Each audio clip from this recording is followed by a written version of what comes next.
मेरा नाम काजल है। मैंने और जतिन ने 1 साल की डेटिंग के बाद शादी की है। शादी में हमारे कुछ खास दोस्त और पेरेंट्स ही आए थे। जतिन ऐसा ही चाहते थे कि हमारी शादी बहुत ही सिंपल सी हो। हम दोनों को ज्यादा शोर और दिखावा पसंद नहीं है।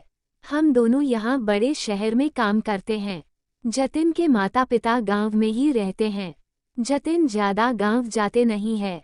जब कभी जतिन के मम्मी पापा को हमसे मिलना होता है तो वो हमें शहर में आकर ही मिल लेते हैं। हाल ही में हमने यहाँ एक छोटा सा घर भी ले लिया है।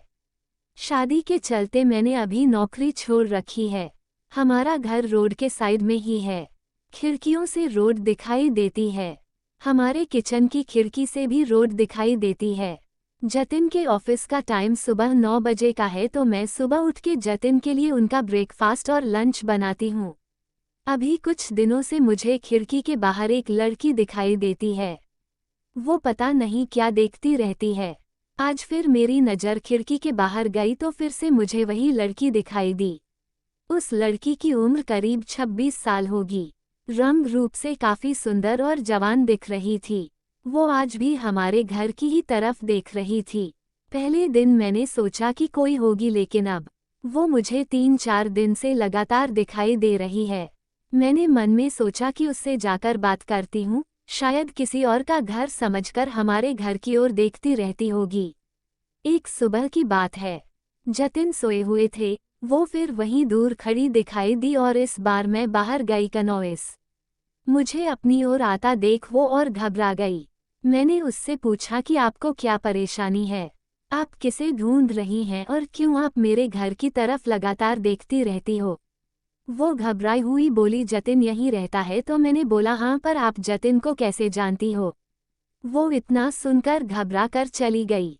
मैंने पीछे से उसे कई बार आवाज लगाई पर उसने सुना नहीं। मैं जब तक घर आई तब तक जतिन उठ चुके थे। घर पहुंचते ही उन्होंने मुझसे पूछा कि कहाँ चली गई थी तुम। मैंने बोला पता नहीं, एक लड़की है, वो दूर खड़ी बस हमारे घर की तरफ ही देखती रहती है। मैंने जब पास जाकर उससे पूछा तो मुझे पता चला कि वो तुम्हारा नाम भी जानती है। तुम किसी गोरी सी सुंदर लड़की को जानते हो। ये सुनकर जतिन भड़क गए और बोले, कोई कुछ भी बोलेंगे तो तुम मान लोगी क्या। मैं ऐसी किसी भी लड़की को नहीं जानता। लेकिन ये सब सुनने के बाद जतिन के चेहरे का रंग जरूर उड़ गया था। मेरे भी दिमाग में कुछ कुछ चलने लगा।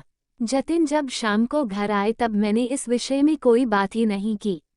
अगले दिन सुबह जब मैं उठी तो मैंने देखा कि जतिन पहले से उठ गए थे। मैं किचन में गई तो किचन की खिड़की लगी हुई थी, जो बड़ी मुश्किल से खोलने पर खुलती थी।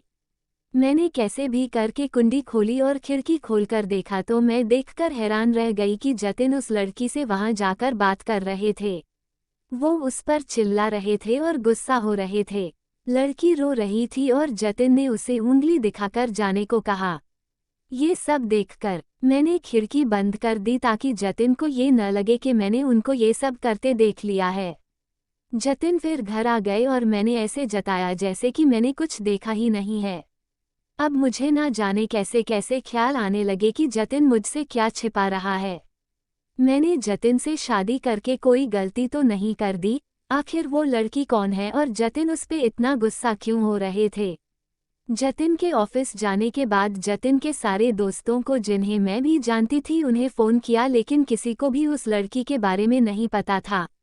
मेरी समझ में नहीं आ रहा था कि क्या हो रहा है।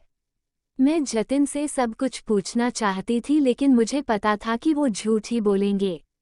उसके बाद मैंने उस लड़की को घर के आसपास कभी नहीं देखा। ये सब सोचते सोचते मेरी तबीयत बिगड़ने लगी। जतिन मुझसे पूछता था कि क्या हुआ, तुम अपना ख्याल क्यों नहीं रख रही हो, तबीयत ठीक नहीं लग रही हो तो डॉक्टर के पास चलते हैं। लेकिन अब मुझे उसकी बातें बिल्कुल अच्छी नहीं लग रही थी। हमारे रिश्ते में भी कड़वाहट आने लगी थी।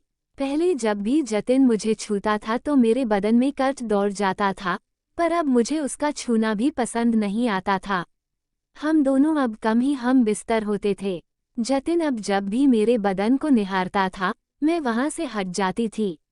मैंने खाना खाना भी कम कर दिया था। एक दिन जब मेरी हालत ज्यादा खराब हुई तो मैं उनको लेकर पास के बड़े अस्पताल गई। डॉक्टर से अपनी दवाई लेने के बाद मैं अस्पताल के पार्क में बैठी थी। अस्पताल में मुझे वो लड़की फिर दिखाई दी। उसे देखते ही जैसे मेरी बीमारी पता नहीं कहाँ भाग गई। मैं तेजी से चल के उसके पास गई और उसका हाथ पकड़ लिया और उससे बोला, तूने मेरी जिंदगी में उथल पुथल मचा दिया है। बोल, उस दिन क्या बात कर रहा था? जतिन, तुझसे मेरे पति से तेरा क्या रिश्ता है? फिर उसने मुझे जो बताया उसे सुनकर मुझे बहुत बड़ा झटका लगा और मैं सोच में पड़ गई कि जतिन इतनी बड़ी बात मुझसे कैसे छिपा सकते हैं।